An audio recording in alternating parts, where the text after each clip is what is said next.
Good morning. I don't know how to not cry when my dad gets up, and I'm such a daddy's girl, and you guys have a lot of energy.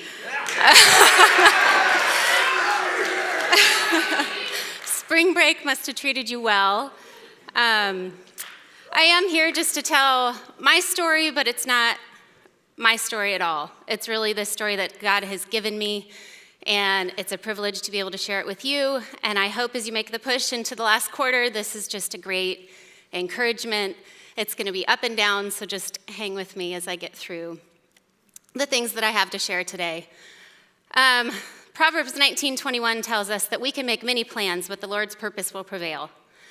The story I'm going to tell is not one I ever would have signed up for when I was little Lacey Kacey. I have a bunch of family over here, and they intimidate me more than the rest of you, so don't mind if I ignore that side of the room.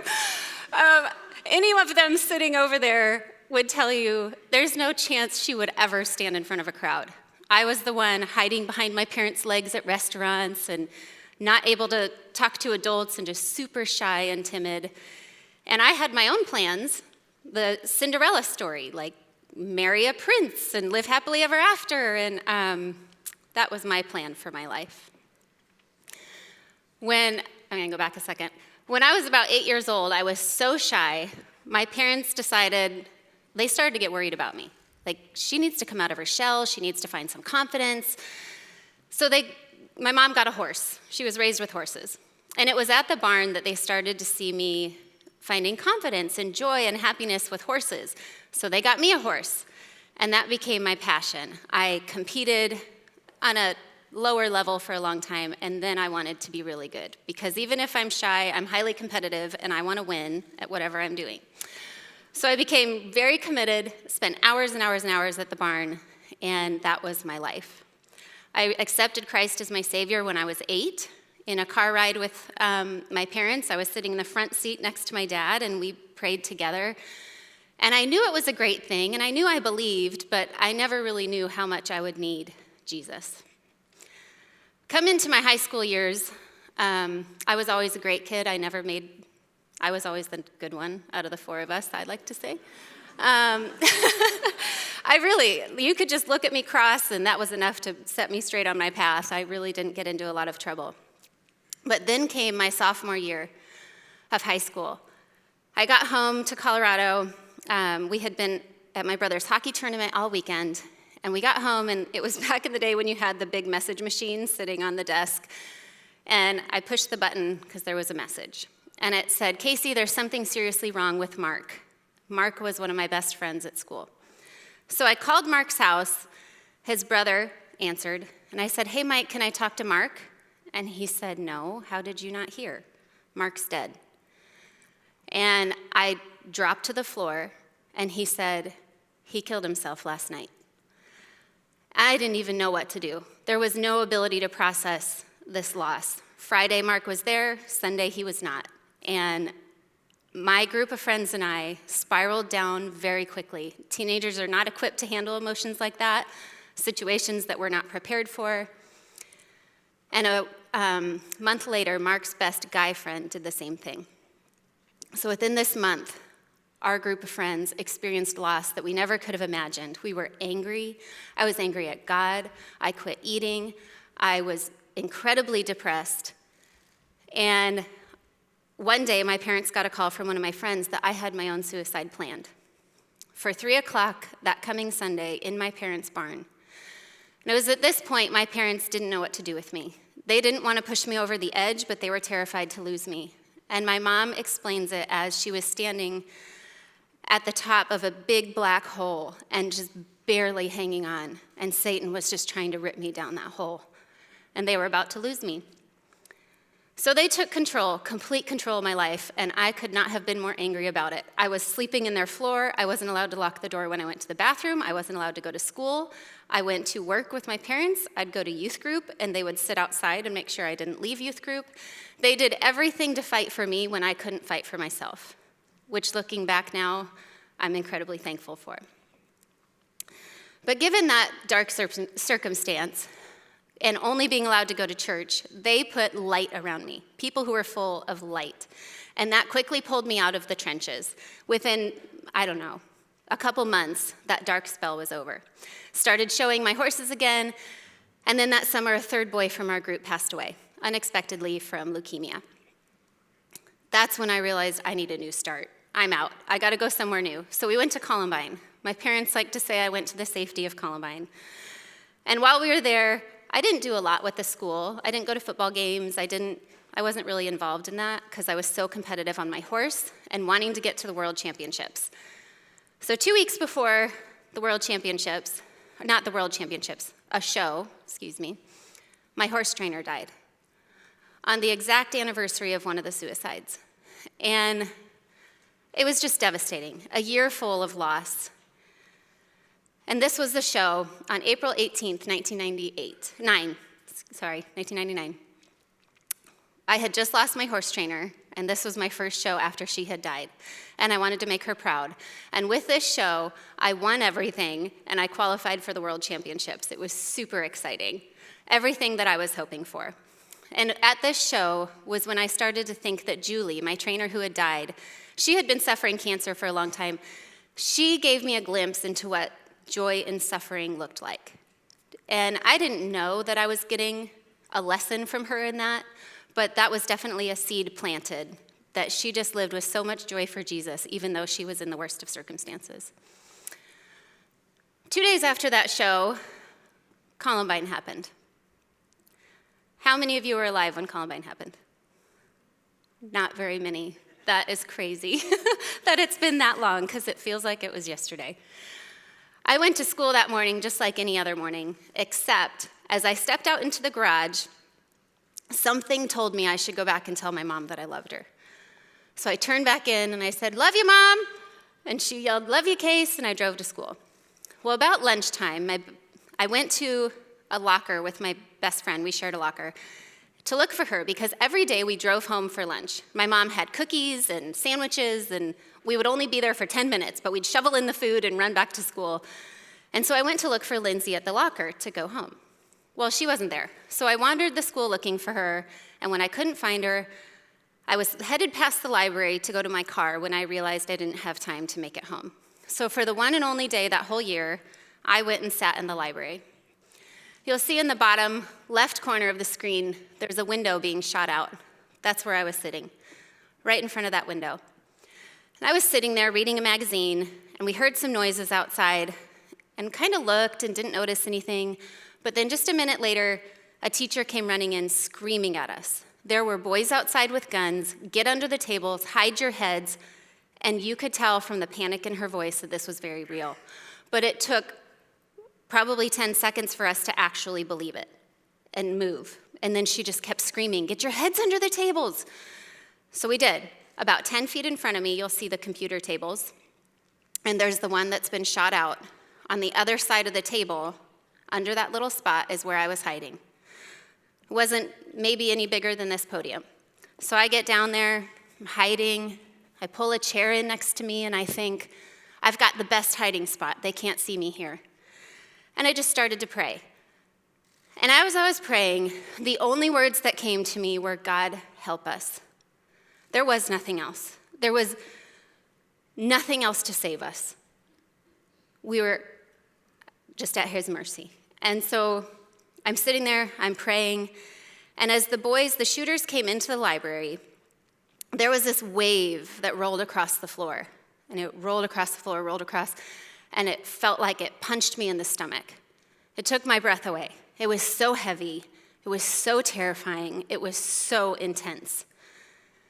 And right at that moment, the boys were coming closer to me. The shots were getting louder. They were telling us we were all going to die. And I felt a hand rest on my left shoulder. And I thought, nobody fits under here with me. Who is that? And I turned around to look, and there was nobody there, but the hand was still firmly set on me. With that hand came a complete blanket of peace that shoved away the heavy feeling that had just rolled in across the floor. Life-changing moment for me. If there's ever a moment I could package with a bow and give to each one of you, it's that moment of my life, that I knew that God was alive and he was fighting for me.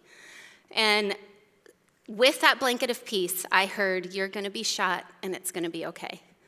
I didn't know if I was going to live. I didn't know if I was going to die, but I knew it was going to be okay. Not that I wasn't terrified. It was horrible. I turned around just a moment later. One of the shooters was about 6 feet behind me.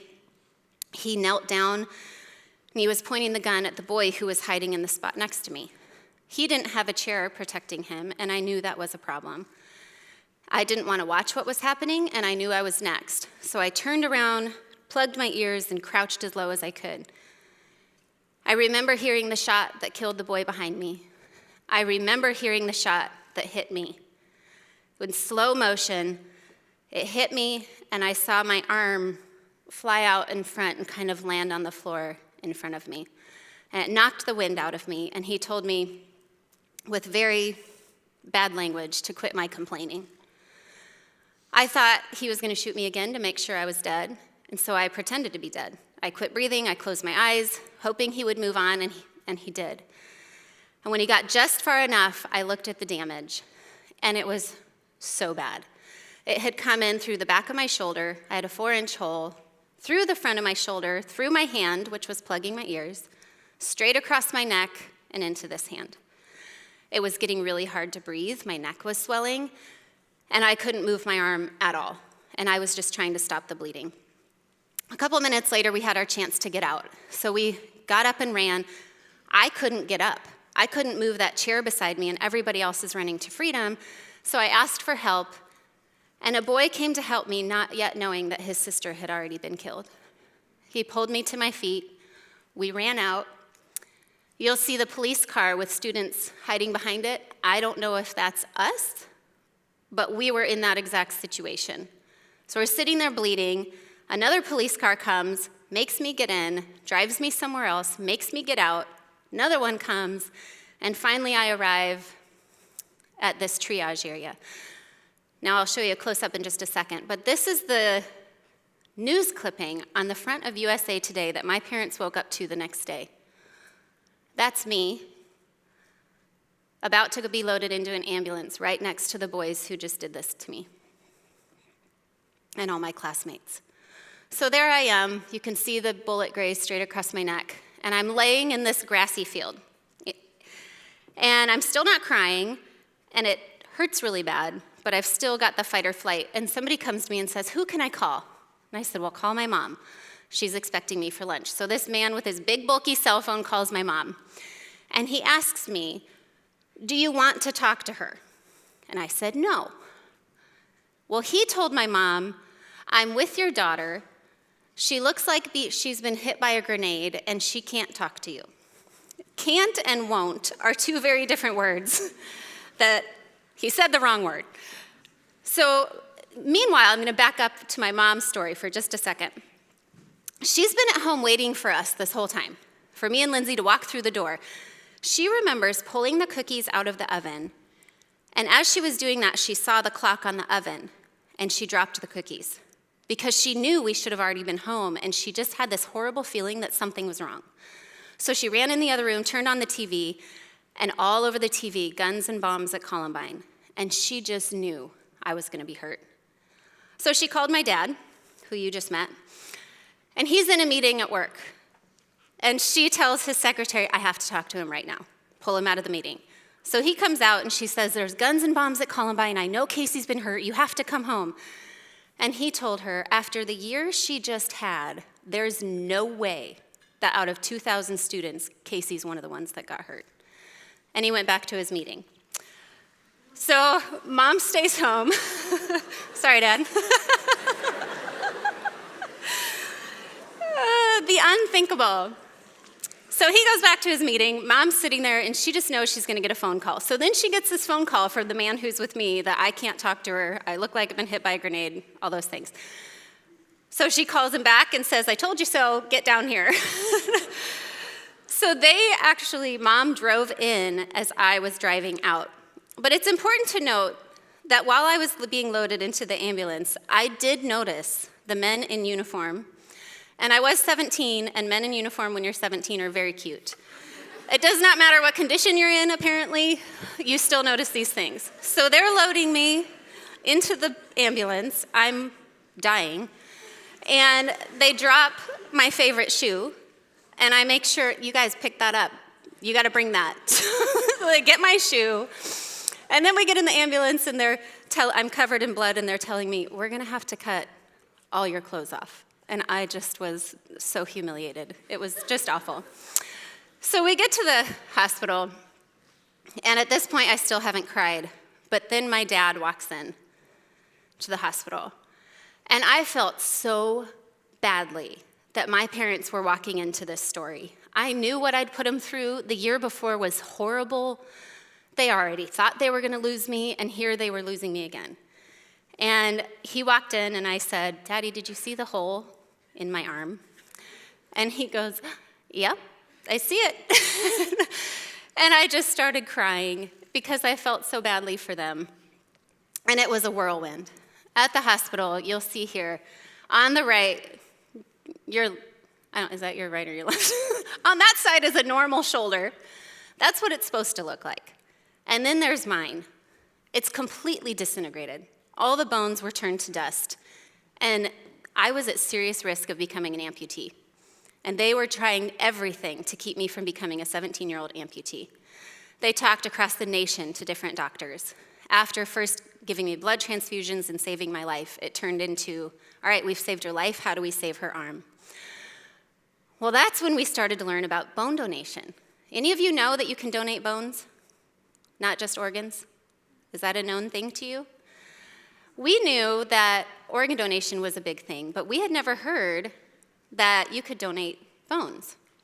And it just so happened that the exact bone I needed was in stock in Colorado. And that sounds terrible. That's what it's called. It's in stock. This poor girl, she lost her life in a car accident, 16-year-old car accident victim. And now her bone was put into my shoulder to give me a chance at living with two arms again. And the doctors knew it would never work the same. I mean, I'm standing up here and you probably think it looks normal. I don't have as much function on this side as I do on this side, but I've got two arms. So that's why her gift to me was a huge change in my life, a huge opportunity to live as a whole person again. So I'm a huge advocate for bone donation. And then came recovery, which was horrible. However, I know you all are young, but that is Justin Timberlake. Yeah, we're buds. Visiting me, singing to me, serenading me. And I was a hot mess. There was still blood in my hair, so my sister came and washed my hair. She made clothes for me that would go under my broken, not moving arm. And we so needed this light moment after 2 weeks of awful hospital stay in the ICU. So that was pretty exciting. I will forever brag about that photo. But at the end of our 2 weeks in the hospital, they said it was time to go home. And I didn't want to leave. While we were there, I had an armed guard at my door. And the entire world as I knew it had changed. It wasn't safe anymore. There was talk that there was a third boy out there who was going to come finish us all off. I was in severe PTSD. I was terrified of leaving. So we're discharged, and whether I liked it or not, I was stepping out into this new world that I never wanted. I never signed up for this. And you see us leaving the hospital, and all we're facing is a wall of reporters firing every question you could imagine. Did you know them? Did it hurt? Think of all the things, even ridiculous questions that they could ask. Did it hurt? Yes. And I had no idea what to say to them. We were thrown into this attention that we never wanted. And I was about to climb mountains of trouble, emotionally and mentally, that were as hard, if not harder, to recover from than the physical damage that those boys did to me. So I slept on my parents' floor for 6 months, shared a bed with my sister for months. I made my parents check every door and window in the house every night, and we wondered if they would ever get me back to school. But we did. And the next summer, I worked my buns off to get my arm working and get back to that world show because the boys had already taken that from me, and I didn't want them to take it again. This felt like the first of major victories, and it really showed me just a glimpse that having a dark past does not handicap God from giving you a bright future. And I didn't fully believe it. God, I had had so many dark things. There's actually a joke in my family. Our oldest daughter's 13, and she asked us the other day, "Is high school really fun?" And I was like, "You don't ask me that question. you talk to Daddy, because you don't want to know about high school if it's up to me." But really, God can take all of that and still bring beautiful things into your life. And this was the first victory for me where I'm like, okay, I can do hard things.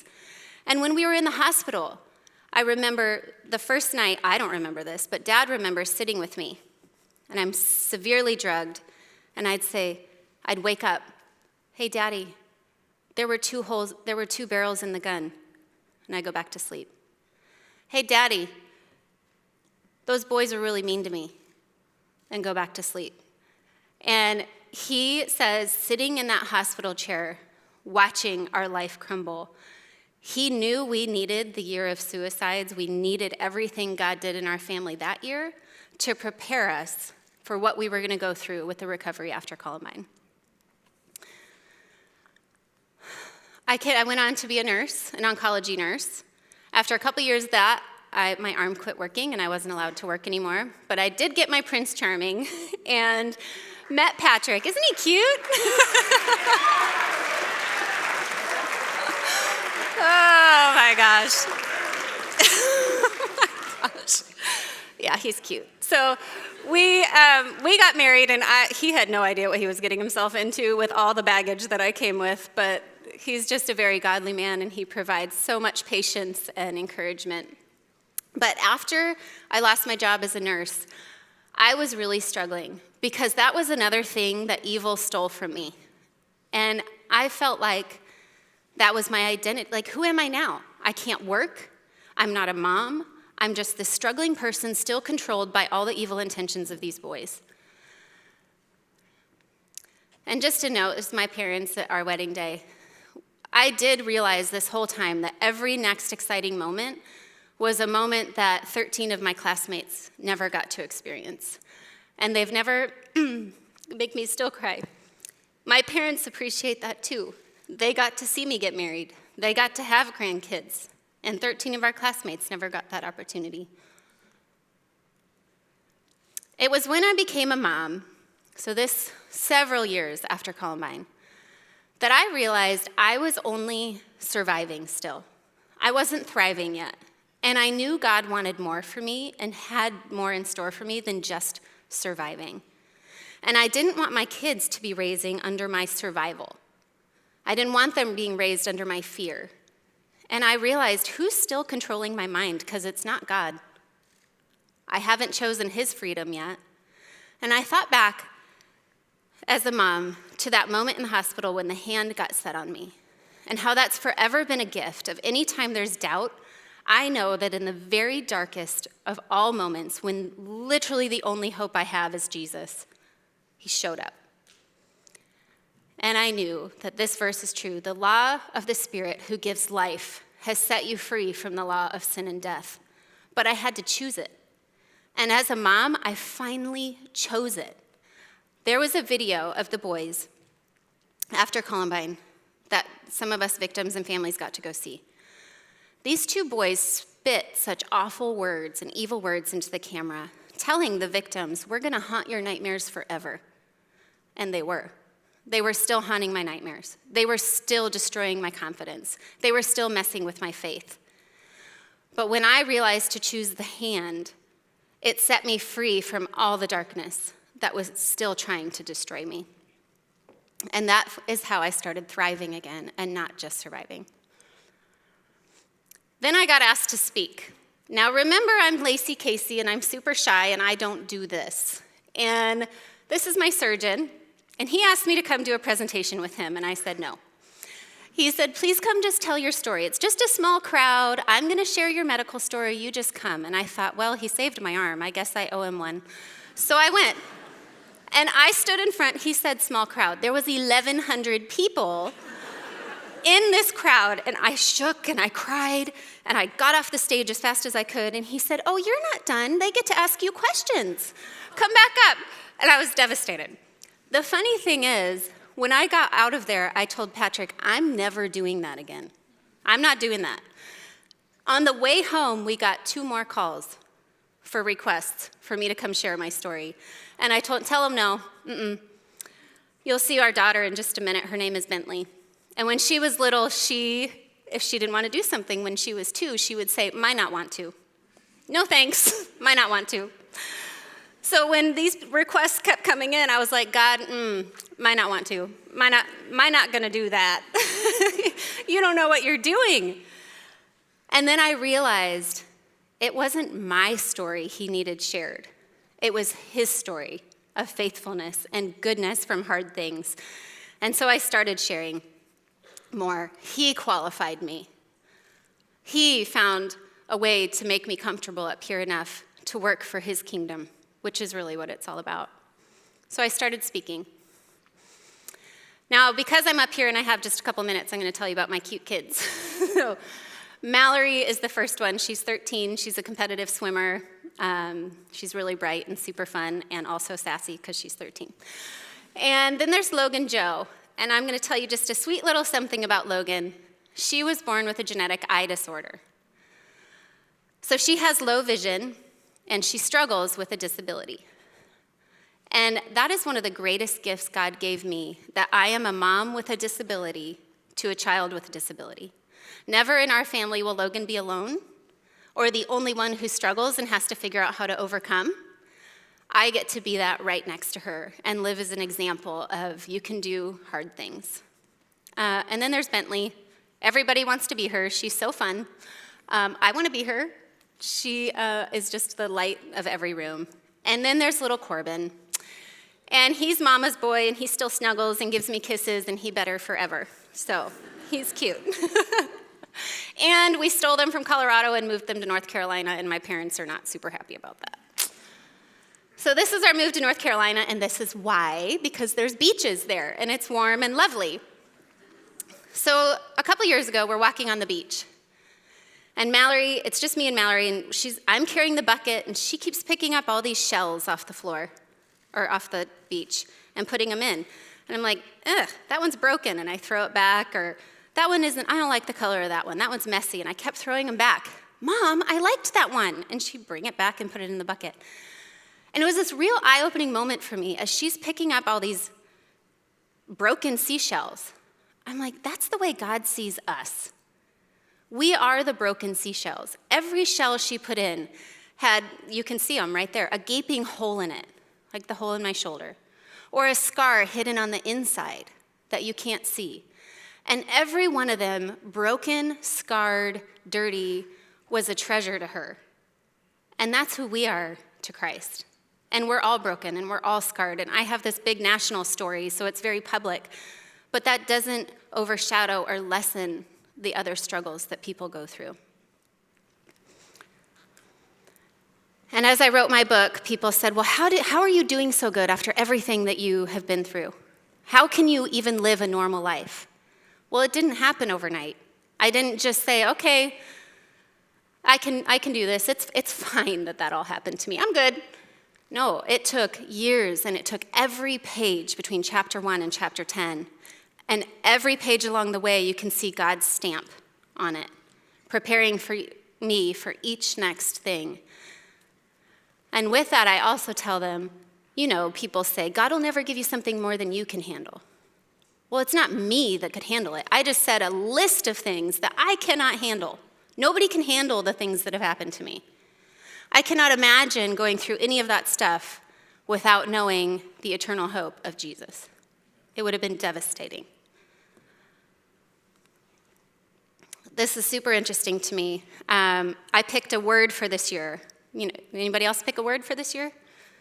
Or a New Year's resolution? And I couldn't pick one because purpose wasn't enough. It had to be on purpose. And what's so interesting about this is I sent this picture. I wrote a blog about it and sent it to my dad, and he said, that's on the Taylor website. And I go and I look, and right on the front on the website, it says on purpose. And the reason I chose this is there is no greater privilege than being invited into the work of the eternal kingdom. There is no greater privilege or more wonderful invitation to be spending your days doing something that matters forever. And everything that we do with that work has the opportunity for God to take and do things in other people in ways that we're never going to hear about on this side of heaven. And so my slide, or my word was, this year I want to spend each day and I want to do it on purpose. God's given me this extra chance at life. I get to be here doing this. No more does Satan get to control my mind. No more am I controlled by his fears. Every day I'm given as a gift, which, by the way, I turn 40 tomorrow.